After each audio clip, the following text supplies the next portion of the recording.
Good afternoon, dear Kenyans. Over the past 2 years, our government has rallied the country behind the bottom-up economic transformation agenda, the basis upon which we were elected in the democratic elections of the year 2022. We have achieved significant progress in increasing food production by reducing the cost of farm inputs, thereby lowering the cost of food and lowering the cost of living. We have stabilized the economy by preventing what was an imminent debt default. We have stabilized fuel prices, lowered inflation to an all-record low of 4.6%, and we have stabilized the foreign exchange regime. We have implemented radical changes in the education sector, including resolving the CBC question. We have rolled out a new student-focused higher education funding model that has special emphasis on making sure that children from vulnerable families have the requisite support in their education. We have also improved the student-teacher ratio in both our primary and secondary schools by hiring an additional 56,000 teachers and also hiring an additional 2,000 tutors for our TVET institutions.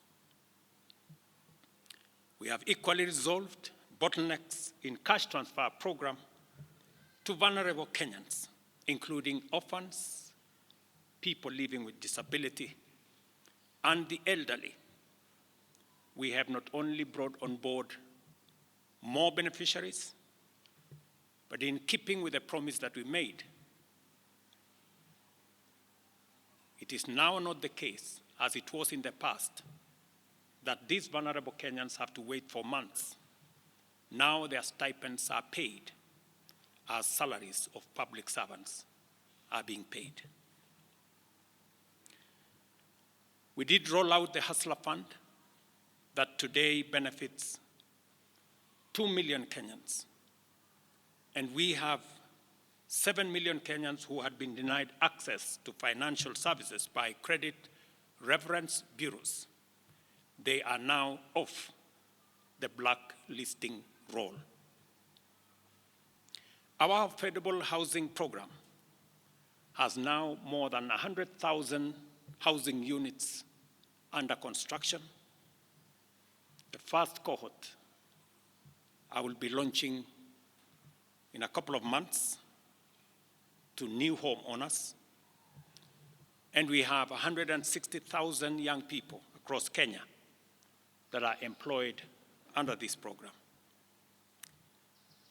To expand manufacturing, value addition, and agro-processing as a key contributor to job creation, 18 county aggregation and industrial parks and 6 new special economic zones are under construction across Kenya.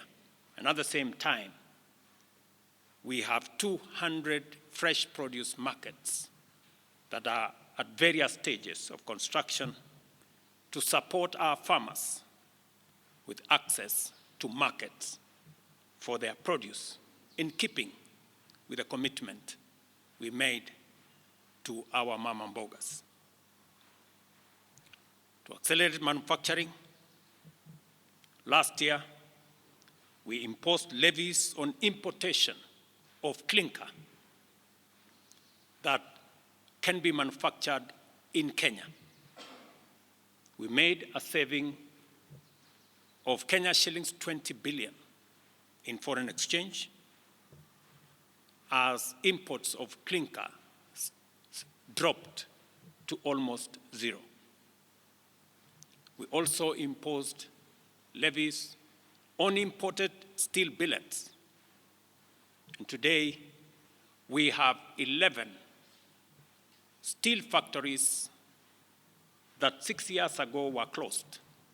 They have started operation, hiring 16,000 Kenyans, and last year alone, we saved 120 billion shillings in foreign exchange as a result of this intervention. Our digital transformation agenda is also on course with 17,000 government services online, while we have 274 digital hubs across Kenya with 152,000 students and digital workers in our TVETs and also in digital hubs in different parts, up and running and giving young people an income. Our universal health coverage plan has already onboarded 107 community health promoters, and the process of registration for our social health insurance fund is ongoing, on its way to launch on the new date of 1st of October 2024 that will make it possible for every Kenyan to have a health insurance and for those suffering from critical illnesses to have access to the critical illness fund, making it possible for every Kenyan to have access to treatment without the burden of having to fund it. On the measures I announced last week, barring state and public officers from engaging in harambes, I want to inform the country that the Public Fundraising Appeals Bill is now ready for publication tomorrow. However, even with the progress we have made, I am acutely aware that the people of Kenya have very high expectations of me. And they believe that this administration can undertake the most extensive transformation in our nation's history. Recent events that necessitated the withdrawal of the finance bill, which will require a review and reorganization of our budget and fiscal management, have brought us to an inflection point. Upon reflection, listening keenly to what the people of Kenya have said, and after a holistic appraisal of the performance of my cabinet and its achievements and challenges, I have today, in line with the powers given to me by Article 1521 and 1525B of the Constitution and Sections 12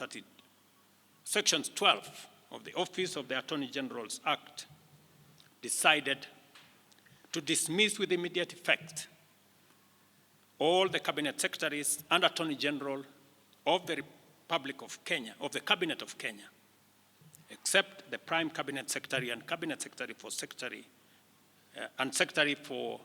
Cabinet Secretary for Foreign Affairs and Diaspora Affairs. And of course, the Office of the Deputy President is not affected in any way.